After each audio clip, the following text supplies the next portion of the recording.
Avant de commencer l'histoire d'aujourd'hui, laissez-moi vous inviter à découvrir la chaîne d'un ami. Il partage des récits authentiques et inoubliables, et le lien figure dans la description ci-dessous. Pendant que vous envisagez de vous abonner, de liker ou de commenter, laissez-moi vous entraîner dans ce récit qui pourrait bien remettre en question tout ce que vous pensiez savoir jusqu'à présent. Avez-vous déjà vécu ce moment où votre univers bascule en un instant? Une minute, vous êtes persuadé de comprendre votre vie, et l'instant d'après, tout s'écroule.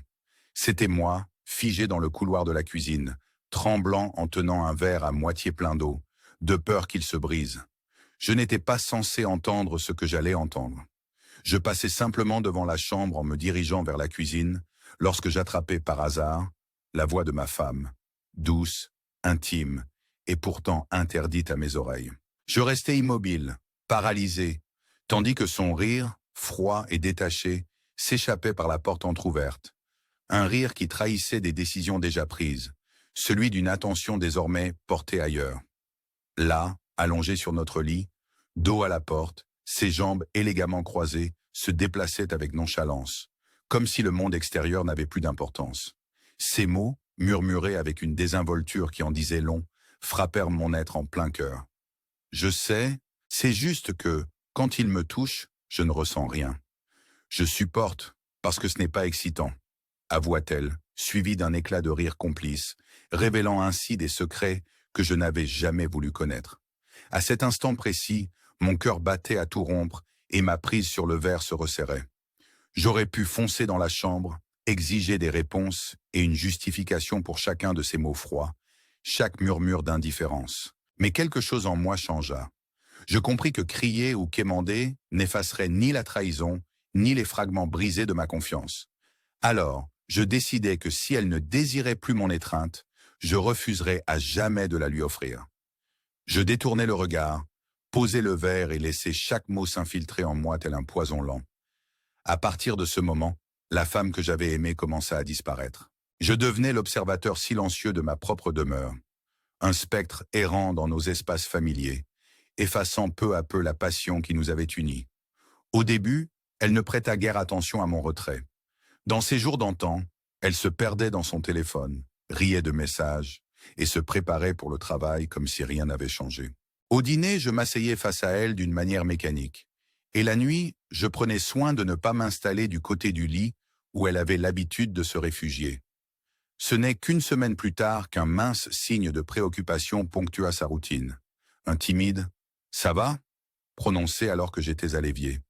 J'affichais un sourire forcé, dépourvu de toute chaleur, et murmurais que je repassais en revue mes pensées. Cet échange bref ne fit qu'accentuer le fossé silencieux qui s'était creusé entre nous. Au fil des jours, de subtils rejets se transformèrent en gestes calculés. Un film entamé sans qu'elle ne soit conviée, des retours tardifs du travail sans explication, et une curiosité qui la rongeait telle une douleur lente et implacable. Puis vint le point de bascule. Peu à peu, les négligences anodines prirent de l'ampleur. Un vendredi soir, alors qu'elle regagnait notre appartement en s'attendant à notre rituel des soirées cinéma, elle découvrit que la télécommande se trouvait déjà dans ma main. « Tu as commencé le film sans moi ?» demanda-t-elle, la surprise et la douleur se mêlant sur son visage. Je hochai simplement la tête, sans montrer le moindre désir de partager ce moment intimiste. Le lendemain, alors que je rentrais en retard, elle me confronta, ses yeux cherchant la moindre trace de regret. « Où étais-tu » exigea-t-elle, les bras croisés, appuyés contre le comptoir de la cuisine. Ma réponse se contenta d'un haussement d'épaule, un refus tacite, un nouveau coup dans ce jeu cruel de distance émotionnelle que j'avais engagé. Chaque petit rejet fut une coupure calculée.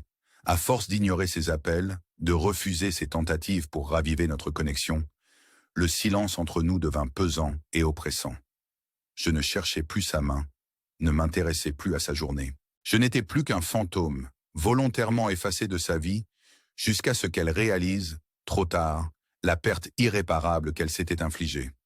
Un soir, ses efforts pour combler ce vide devinrent douloureusement évidents. Après un dîner tranquille, elle rassembla le courage de proposer « Tu veux sortir dîner ce soir ?» Sa voix était pleine d'espoir, une tentative de faire renaître cette étincelle.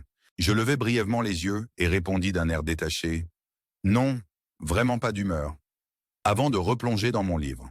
Ces gestes simples, une caresse matinale, une invitation à dîner, un échange hésitant, se transformèrent en épreuves que je refusais de surmonter.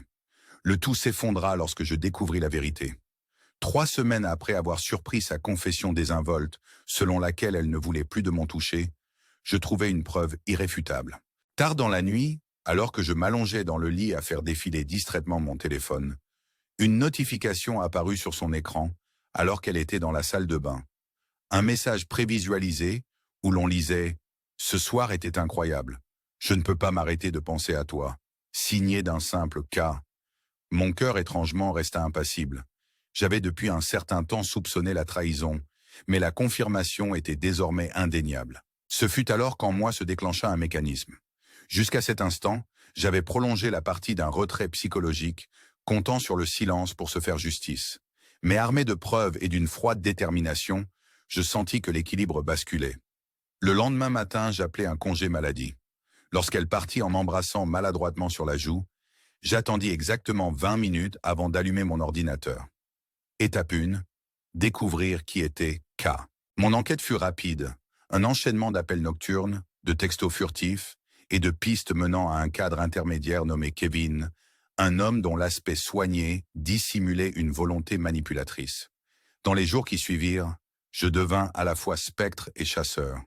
J'examinais ses messages, la suivis lors de ses sorties tardives dans un hôtel haut de gamme et fis même poser un traceur Bluetooth sur sa voiture. Tout fut fait dans le respect de la loi, mais avec la minutie d'un homme résolu à rassembler chaque indice de sa tromperie. J'engageai finalement un détective privé qui me fournissait des photos, des SMS et des séquences vidéo, confirmant chacune de ses escapades secrètes. J'aurais pu l'affronter sur le champ, mais je savais qu'exposer ses mensonges ne serait qu'une victoire trop facile. Au lieu de cela, je résolus de démanteler la vie à laquelle elle accordait si peu de valeur, de la même manière qu'elle avait démantelé notre mariage, morceau par morceau. Une nuit, juste avant de passer à l'acte final, elle tenta de combler ce fossé émotionnel. Assise près de moi sur le canapé, elle murmura doucement. J'ai l'impression qu'on s'éloigne de plus en plus. Je la regardais sans trahir la moindre émotion. Oui, j'y réfléchis, répondis-je avec une froideur calculée. Ce bref échange en disait long. Tandis qu'elle se perdait en aveux de regret et de désespoir, je laissais le silence s'installer entre nous. Je souris, ce sourire doux et rassurant d'antan, certes, mais teinté d'une indifférence qui la glaçait. Lorsqu'elle crut regagner ne serait-ce qu'un instant ma tendresse, le choc la figea. Demain serait le pire jour de sa vie. Ce même soir, alors qu'elle se préparait pour aller se coucher, je déposai sur son oreiller une enveloppe renfermant des preuves irréfutables, des captures d'écran, des photos et des échanges attestant de chaque mensonge. À son retour, ses yeux se figèrent sur cette enveloppe. « C'est quoi que c'est » demanda-t-elle d'une voix crispée.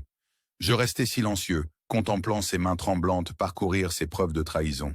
Sa respiration se fit courte, et la cruelle réalisation de sa perte l'envahit telle une vague. Lentement, je me penchai et d'une voix douce mais glaciale dis « Tu n'as plus besoin de me rechercher, tu n'as plus besoin de faire semblant, c'est terminé. » Je n'étais ni en colère ni en train de crier. J'étais simplement désabusé, laissant le poids de chaque promesse brisée s'imprégner en moi.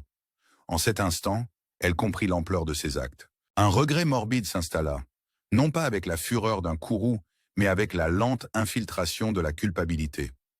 Je l'observais tandis qu'elle peinait à trouver des mots pour réparer ce qui restait, chaque tentative ne faisant qu'amplifier sa perte. Elle m'avait quitté depuis bien longtemps. Durant les semaines suivantes, je perpétuais ma campagne silencieuse. J'ignorais ses appels, refusais toute conversation, et chaque interaction quotidienne se chargea d'un indifférent désintérêt. Même lorsqu'elle cherchait à recréer la chaleur d'autrefois, en préparant mon café le matin ou en me proposant de dîner ensemble, je balayais ses efforts d'un geste froid et mesuré. Puis, une semaine plus tard, le point de rupture se manifesta enfin. J'entendis ses sanglots déchirants dans la cuisine. Installé dans le salon, je feuilletais machinalement mon téléphone pendant qu'elle s'effondrait à quelques pas de moi. Son désespoir éclata en un cri brutal. Elle entra dans la pièce, le visage ébouriffé et les yeux rougis, réclamant « Tu vas vraiment m'ignorer pour toujours? Pourquoi ne te bases-tu pas ?» Je rencontrai son regard avec un sourire en coin léger et répondis d'une voix feutrée « Oui, Ces 2 mots suffirent à anéantir le dernier espoir auquel elle s'attachait. Je lui dis calmement, « Tu ne mérites ni ma colère, ni mon temps, ni mon attention. » Lorsqu'elle murmura que j'étais un imbécile, je rétorquai simplement, « Tu pensais vraiment que je ne partirais jamais? Que malgré tous tes mensonges, j'allais rester à t'attendre? » À cet instant, elle comprit que non seulement notre mariage était irrémédiablement brisé, mais que, dans sa quête de liberté, elle avait aussi perdu sa propre identité. Pendant 2 semaines, je demeurai silencieux, observant ses tentatives désespérées pour reconquérir ce qui était déjà perdu. Puis un soir, je préparai quelques affaires essentielles et partis discrètement. Dans l'encadrement de la porte, elle implora « On peut parler ?» Je la fixai de ce même sourire froid d'indifférence, lui remis l'enveloppe accablante et m'éloignai sans jamais me retourner. En quittant cette vie, un étrange soulagement m'envahit. Elle avait désiré de la distance, la liberté, peut-être même une once d'excitation. Désormais, elle se retrouvait seule avec ce qu'elle avait elle-même exigé, l'isolement et le regret écrasant qui accompagnent la perte de ce qui est irremplaçable. Ce soir-là, je ne me contentais pas de partir. J'effaçais toute trace de ma présence de sa vie. Je bloquais son numéro, ignorais ses emails, et même mes amis communs se trouvèrent étonnamment éloignés. Je n'étais plus qu'un fantôme, l'ombre de celui qu'elle avait connu, et désormais celui qu'elle ne pourrait jamais retrouver. Les répercussions se firent ressentir bien au-delà de notre mariage déchu. Je m'assurais que tout son entourage apprenne la vérité. J'envoyais les preuves à ceux qui avaient besoin de savoir, y compris à l'épouse de Kevin. En un éclair, leur illusion soigneusement bâtie s'effondra. Un divorce fut engagé, des possessions revendiquées, et en l'espace de 2 semaines après mon départ, Kevin se vit évincer de sa vie aussi brusquement qu'il y était entré. Les mois passèrent. Je reconstruisis mon existence avec une paix, une stabilité et une liberté que je n'avais jamais connues. De nouvelles routines, un nouveau foyer, tout semblait allégé du fardeau de la trahison. Et puis, un soir, un message apparut sur mon téléphone. « On peut parler ? J'ai juste besoin de te voir. » Je lus ces mots plusieurs fois, amusé par leur désespoir. Elle avait joué son jeu et perdu. Maintenant, elle souhaitait revenir en arrière. Mais certains ponts, brûlés à jamais, ne se reconstruisent pas. Je ne répondis pas. Je dois même bloquer le numéro, la laissant seule face aux conséquences de ses choix. Chers auditeurs, tandis que vous laissez ces événements s'inscrire en vous, prenez un instant pour méditer sur le prix de la trahison et celui de l'indifférence. Le silence que j'ai imposé n'était pas l'absence de bruit, mais une justice exécutée mot après mot. Si ce récit vous a ému, n'hésitez pas à vous abonner à notre chaîne, à laisser un like et à partager vos impressions dans les commentaires. Votre soutien est précieux et aide à faire vivre ces histoires. Voici l'histoire d'un regret qui s'infiltre, de cette indifférence qui peut blesser plus profondément que la colère, et de comment, parfois, la seule revanche digne de ce nom est de reprendre en main sa propre vie. Le souvenir d'une trahison est un fardeau lourd, mais lorsqu'il se fait arme, il blesse plus sûrement que tous les cris réunis. Gardez en mémoire que les échos d'un amour perdu et d'une confiance brisée peuvent hanter bien longtemps, même après que le dernier mot ait été dit.